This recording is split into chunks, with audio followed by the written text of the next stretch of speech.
Banyak dosen-dosen yang bertanya terkait dengan peraturan Permendikbudristek nomor 44 tahun 2024 ini yang mengatakan bahwa apakah beban dosen itu akan benar-benar berkurang dengan adanya Permendikbudristek nomor 44 tahun 2024. Mengapa demikian mereka bertanya-tanya dengan hal yang sama setiap kali aturan itu muncul?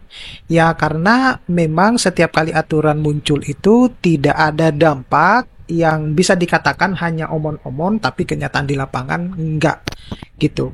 Nah, kalau kita lihat ya, apakah jadi lalu bagaimana sebenarnya perbedaan yang signifikan ya, dan apa manfaatnya dengan adanya peraturan Mendikbudristek nomor 44 tahun 2024 ini. Nah, ini yang akan saya bahas dalam video saya yang kali ini. Nah, kalau kita lihat di sini, kalau di sebelah kiri itu ada sebelum Permendikbudristek nomor 44 tahun 2024 dan di sebelah kanan itu adalah setelah Permendikbudristek tahun 2024. Coba kita lihat di sini. Ini adalah bagian yang seringkali banyak juga ditanyakan oleh teman-teman dosen tatkala pembicara-pembicara atau narasumber dari Kemendikbudristek itu menyampaikan hal-hal ketika ada aturan atau sosialisasi yang baru, baik itu sosialisasi aturan, itu seringkali melenceng jauh dari kenyataan yang ada di lapangan. Nah, pada akhirnya teman-teman dosen itu berspekulasi atau beranggapan bahwa ini hanya membuang anggaran dengan membuat aturan-aturan biar terlihat bahwa mereka itu bekerja. Nah, itu adalah pendapat dari banyak dosen yang ada di beberapa info platform. Nah, ini yang menjadi kemudian apakah ini merupakan angin segar bagi semua dosen atau akan menjadi beban baru? Karena seperti kita ketahui bahwa universitas yang ada di Indonesia itu baik PTN maupun PTS itu juga banyak sekali gitu. Nah, ini yang harus juga diperhatikan. Nah, kalau kita lihat di sini yang sebelumnya pada poin A itu profesi dosen itu belum memiliki batasan hak dan kewajiban yang jelas. Nah, setelah adanya Permendikbudristek itu diharapkan bahwa untuk memperjelas sebenarnya pengaturan terkait dengan profesi dosen. Nah, kemudian pada poin B, kalau kita lihat pada peraturan sebelumnya, itu peraturan yang lebih rumit dan belum fleksibilitas terkait dengan pengangkatan, pemindahan, dan sertifikat dosen. Nah, sedangkan kalau yang setelah, itu adalah menyederhanakan peraturan terkait dengan pengangkatan, pemindahan, dan sertifikasi dosen. Nah, ini yang kemarin ditanyakan ya. Kalau merasa bahwa ini disederhanakan, kenapa kemudian pada tahun 2025 itu kita akan berpindah ini dari Sister ke Arjuna gitu ya. Di mana dosen-dosen itu sudah mulai settle nih dengan Sister. Kenapa kemudian di saat dosen-dosen itu mulai sudah settle justru akan dipindahkan lagi. Nah, itu kan kayak seperti ketika ganti menteri harus ganti ini ya, harus ganti kebijakan dan lain sebagainya. Nah, kemudian kalau kita lihat pada poin C, itu ada kenaikan jenjang jabatan akademik dosen, itu memerlukan proses yang panjang. Nah, bukannya di Sister itu sudah lebih diperpendek ya. Artinya sudah per 3 bulan gitu. Memang kalau yang sebelumnya itu jauh banget gitu. Ya bisa bertahun-tahun, terutama untuk yang kolektor kepala dan guru besar, kalau kita tidak memiliki orang dalam, kan seperti itu. Nah, seperti apa sebenarnya kalau setelah Permendikbudristek itu katanya meningkatkan otonomi perguruan tinggi terkait dengan karir dosen. Oke, mungkin kalau untuk pengajuan asisten ahli dan lektor, nah itu kan dilakukan di universitas masing-masing kalau yang PTN, sedangkan PTS itu DLL Dikti dan juga di kementerian lain, di kementerian yang lainnya, seperti itu. Kemudian untuk yang D itu penghasilan dosen itu belum sebanding dengan kontribusi dan beban kerja. Nah, kalau ini ya, sampai sekarang itu dirasakan oleh banyak dosen, semua dosen bahkan. Nah, dengan adanya Permendikbudristek itu melindungi hak ketenaga kerjaan dosen. Nah, harapannya kan seperti itu ya, melindungi hak ketenaga kerjaan dosen. Tetapi masalahnya banyak sekali ketika di video-video saya itu muncul ya, saya upload, saya submit dan sudah ditonton. Itu banyak kemudian komentar bahwa bagaimana dengan nasib dosen di PTS, karena PTS itu memiliki keterbatasan funding. Nah, untuk terkait dengan untuk meng-hire dosen-dosennya di atas UMR ya. Kalau kita lihat ya, di atas UMR, bukan di bawah UMR atau setara dengan UMR. Juga bagaimana mereka akan mendapatkan tukin gitu. Nah, Bapak Ibu bisa lihat di video saya yang 11 catatan di hasil sosialisasi pertama gitu. Nah, jadi kemudian untuk mengetahui ya informasi selengkapnya itu sebenarnya kita bisa membaca secara detail terkait dengan Permendikbud nomor 44 tahun 2024 ini terkait dengan profesi, karir, dan penghasilan dosen. Di mana banyak di sini menyebutkan bahwa ada lompatan besar yang memajukan karir dosen dengan dukungan penuh dari perguruan tinggi yang semakin otonom. Nah, katanya semacam itu. Jadi, ya kita lihat saja realisasinya seperti apa. Apakah ini benar-benar merupakan angin segar atau tidak. Yang pertama, profesi dosen itu semakin bermartabat dengan hak ketenagakerjaan yang semakin terlindung. Nah, harapannya adalah semua universitas bisa ya memahami hal ini tersebut, baik itu PTN ya maupun PTS. Saya kira kalau PTN tidak ada masalah karena mereka kan mendapatkan subsidi dari pemerintah. Nah, berbeda dengan yang PTS yang tidak mendapatkan subsidi dari pemerintah, yang single fighter, mereka harus berusaha mencari dana untuk bisa meng-hire dosen-dosennya dan juga memenuhi segala kebutuhan tridharma perguruan tinggi dan administrasi yang ada di kampusnya. Nah, kalau kita lihat di sini pada poin 1 itu ada status dosen itu dalam Permendikbudristek lebih jelas dan dosen tetap memiliki jabatan akademik. Kemudian yang kedua itu aturan ini itu akan menegaskan hak dosen ASN dan non-dosen non-ASN untuk memperoleh pendapatan di atas kebutuhan hidup minimum. Ingat ya, pendapatan di atas kehidupan hidup minimum dan hak bekerja yang lebih dari satu perguruan tinggi gitu. Jadi kalau apa yang saya amati di pada poin 2 ini berarti apakah dosen itu boleh juga bekerja di lebih dari satu perguruan tinggi gitu. Kemudian kalau misalnya bekerja di di beda perguruan tinggi itu status di perguruan tinggi yang baru itu seperti apa? Kemudian dosen itu dapat lebih fleksibel dalam pemenuhan tridharma sesuai dengan kebutuhan perguruan tinggi. Ini yang agak rancu kemarin karena di 11 catatan di video saya itu dari hasil sosialisasi pertama itu menyebutkan bahwa dosen itu boleh memilih nih, mau mengajar saja, meneliti saja, atau melakukan pengabdian saja. Nah, itu yang agak sedikit rancu sebenarnya. Kita ini sebenarnya mau seperti apa sih? Gitu ya.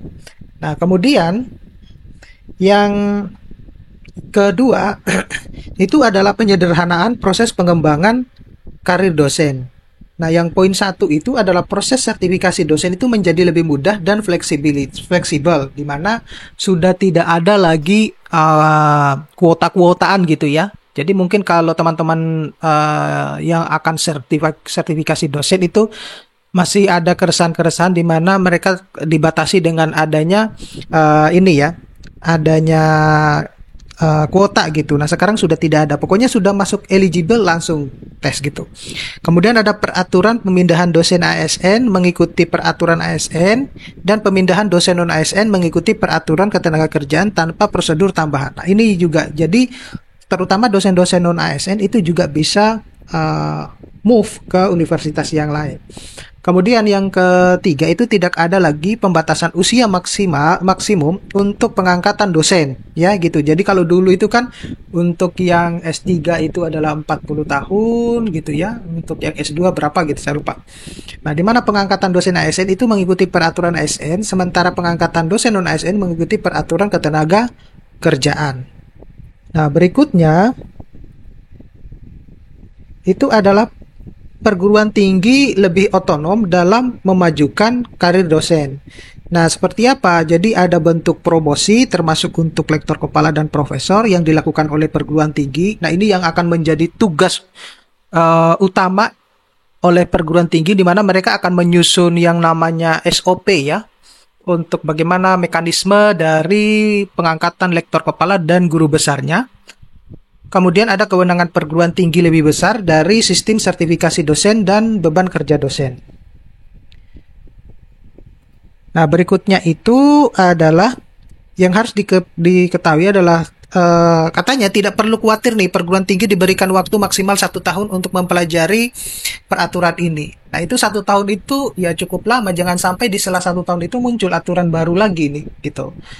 Nah, di mana eh, penargetannya itu adalah Agustus ya 2025. Waktu tersebut itu dapat dimanfaatkan untuk mempersiapkan segala kebutuhan agar proses adaptasi itu dapat berjalan dengan lancar. Jadi teman-teman dosen ya, PTN-PTN-nya itu saat ini tuh mungkin ya sudah mempersiapkan apa-apa saja yang harus dilakukan, terutama ini ya pada poin terakhir yang untuk pengangkatan lektor kepala dan guru besar. Nah, kemudian perguruan tinggi juga itu akan menerima dukungan berupa informasi, sosialisasi dan panduan terkait dengan Permendikbudristek nomor 44 tahun 2024 tentang profesi, karir, dan penghasilan dosen yang akan dirilis secara bertahap. Jadi itu rilisannya itu akan bertahap, Bapak Ibu. Nah, ini adalah lini masa tahapan implementasi dari Permendikbudristek nomor 44 itu. Nah, Bapak Ibu bisa lihat di sini yang harus diperhatikan. Jadi ada Oktober sampai Desember 2024 itu, di mana perguruan tinggi itu semua ya, perguruan tinggi di Indonesia itu wajib untuk mempelajari Permendikbudristek nomor 44 tahun 2024 ini. Kemudian Januari sampai April 2025 itu perguruan tinggi itu mengembangkan indeks kinerja dosen dan membuat SOP turunan seperti SOP IKD, SOP alur penilaian kinerja, dan SOP promosi. Gitu. Promosi bukan promosi kampus ya Bapak Ibu, tapi promosi karir dosen nih. Nah, itu Januari sampai April. Nah, berarti dengan kata lain, dosen-dosen itu juga akan mengeluarkan dana untuk membentuk tim ini nih. Gitu ya. Universitasnya akan mengeluarkan dana. Kemudian Mei sampai Juni 2025 itu perguruan tinggi itu mensosialisasikan rencana penerapan Permendikbudristek nomor 44 tahun 2024 ke dosen.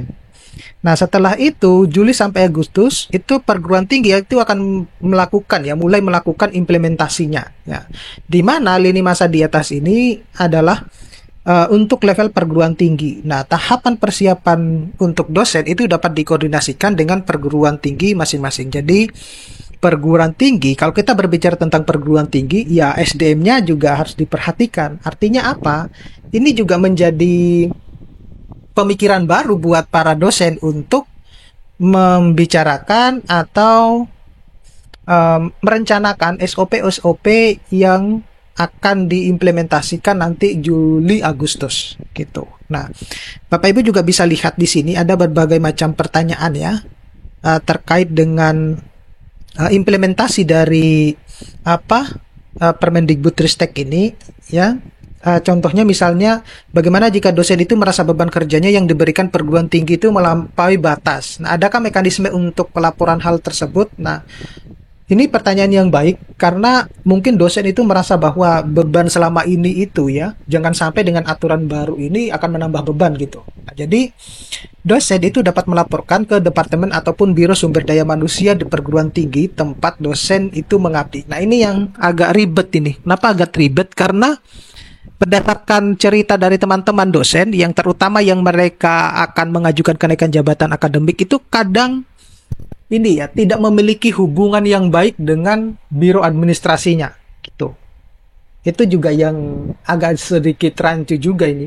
Nah, saya tidak tahu alasannya kenapa mereka tidak saling sinkron. Nah, kemudian dosen juga dapat melaporkan ke pihak pembina perguruan tinggi tersebut. Nah, jika PTN atau PTN Badan Hukum, itu dosen dapat melaporkan ke kementerian.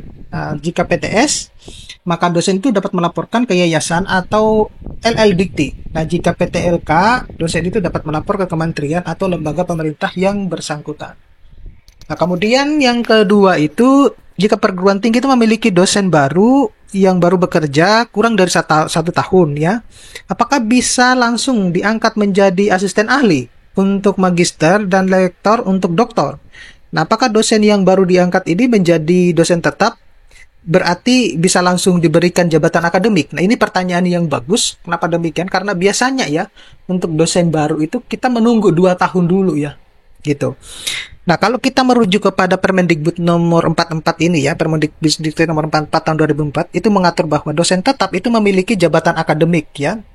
Nah, jika dosen bekerja penuh waktu pada perguruan tinggi dan memenuhi beban kerja 12 kurang lebih 12 SKS, maka dosen tersebut itu adalah dosen tetap dan memiliki jabatan akademik. Jadi tidak ada syarat masa kerja untuk memiliki jabatan akademik. Nah, ini jadi kesimpulannya adalah dosen baru itu ketika pertama kali masuk ke situ, kemudian diberikan beban SKS itu lebih dari, mohon maaf, bukan kurang dari, lebih dari 12 SKS, maka yang bersangkutan sudah berhak mendapatkan asisten ahli ataupun lektor bagi yang asisten ahli yang lulusan S2, lektor untuk yang S3. Lalu bagaimana dengan dampak IKD ya? Indeks kinerja dosen dan BKD terhadap sertifikasi dosen dan tunjangan profesi dosen. Nah, kalau kita lihat di sini, Permendikbudristek nomor 44 tahun 2024 itu mengatur bahwa dosen yang telah memiliki pengalaman kerja sebagai pendidik selama 2 tahun dengan beban kerja paling sedikit seperti dengan 12 SKS ya, sepadan dengan 12 SKS, dan jabatan akademik paling rendah asisten ahli itu dapat mengikuti proses sertifikasi dosen. Nah, di mana proses sertifikasi dosen ini sendiri dilaksanakan melalui uji kompetensi ya, dalam bentuk penilaian portofolio dosen. Dengan demikian bahwa dosen itu perlu memenuhi beban kerja selama 2 tahun sebelum mengikuti sertifikasi dosen, dan pemenuhan indeks kinerja dosen ya yang akan mempengaruhi penilaian portofolio dosen. Nah, setelah itu dosen memiliki sertifikat pendidik untuk dosen, dan dosen masih perlu memenuhi persyaratan lain untuk menerima tunjangan profesi dosen. Antara lain berstatus dosen tetap dan memenuhi beban kerja paling sedikit 12 SKS. Dengan demikian, dosen perlu memenuhi beban kerja untuk menerima tunjangan profesi dosen. Ya, jadi tetap harus memenuhi sepadan dengan 12 SKS. Kemudian, apakah tunjangan kinerja dan dengan tunjangan profesi dosen itu sama? Nah, jika berbeda, lantas mengapa saat ini dosen terutama di PTN, Satker, tidak mendapatkan kedua tunjangan tersebut? Jadi, tunjangan kinerja itu berbeda dengan tunjangan profesi, Bapak Ibu. Ya, tunjangan kinerja itu merupakan komponen penghasilan ASN, sedangkan untuk tunjangan profesi itu diberikan kepada dosen, itu baik ASN maupun non-ASN. Ya, tunjangan profesi itu seperti Serdos itu tadi, Bapak Ibu, yang telah memiliki sertifikat pendidik yang memenuhi persyaratan sesuai dengan Permendikbudristek nomor 44 tahun 2024. Nah, sejak pengaturan tunjangan kinerja di lingkungan Kementerian Pendidikan pertama kali dilakukan di tingkat peraturan Presiden di tahun 2013, itu dosen itu selalu dikecualikan dari penerimaan tunjangan kinerja ya, atau TUKIN itu ya, di mana peraturan terakhir ya yang mengecualikan dosen dari penerimaan tunjangan kinerja itu adalah Peraturan Presiden nomor 131 tahun 2018 tentang tunjangan kinerja pegawai di lingkungan Kementerian Riset, Teknologi dan Pendidikan Tinggi, yang pada akhirnya itu dicabut di tahun 2022. Nah, saat ini Permendikbudristek itu mengenai tunjangan kinerja pegawai ASN di lingkungan Kemendikbudristek sedang melalui proses harmonisasi agar dosen di lingkungan kementerian itu bisa mendapatkan atau bisa menerima tunjangan kinerja selayaknya seperti ASN-ASN di pemerintahan, seperti itu. Nah, kemudian yang terakhir itu, apakah mulai tahun 2025 tunjangan kinerja itu akan diberikan untuk dosen? Bagaimana kejelasan pemberian tunjangan kinerja dosen di bawah naungan Kemendikbudristek? Nah, Permendikbudristek nomor 44 tahun 2024 itu tidak mengatur mengenai tunjangan kinerja, Bapak Ibu. Sekali lagi ya, tidak mengatur tunjangan kinerja. Tapi berdasarkan dari hasil catatan sosialisasi pertama, itu disinggung ada tunjangan kinerja ya, tetapi tidak termasuk di dalam Permendikbudristek. Itu yang menyampaikan dari hasil sosialisasi pertama, di mana mereka menyampaikan perjuangannya untuk mendapatkan tunjangan kinerja itu kemungkinan besar akan mulai diberlakukan per Januari 2025, Bapak Ibu. Jadi tidak ada kaitannya dengan Permendikbudristek nomor 44 tahun 2024 ini ya. Mengenai tunjangan kinerja pegawai ASN di lingkungan Kemendikbudristek sedang melalui proses harmonisasi. Jadi sekali lagi Bapak Ibu, banyak yang bertanya terkait dengan tunjangan kinerja ini ya. bahwasanya itu tidak diatur di dalam Permendikbudristek. Tetapi waktu sosialisasi itu mungkin kecoplosan orangnya bahwa sepertinya tunjangan kinerja itu mulai akan dicairkan di Januari 2025. Nah, semacam itu Bapak Ibu informasi yang bisa saya sampaikan. Mudah-mudahan ini bisa bermanfaat. Nanti kita ketemu pada video-video berikutnya. Saya akhiri. Assalamualaikum warahmatullahi wabarakatuh.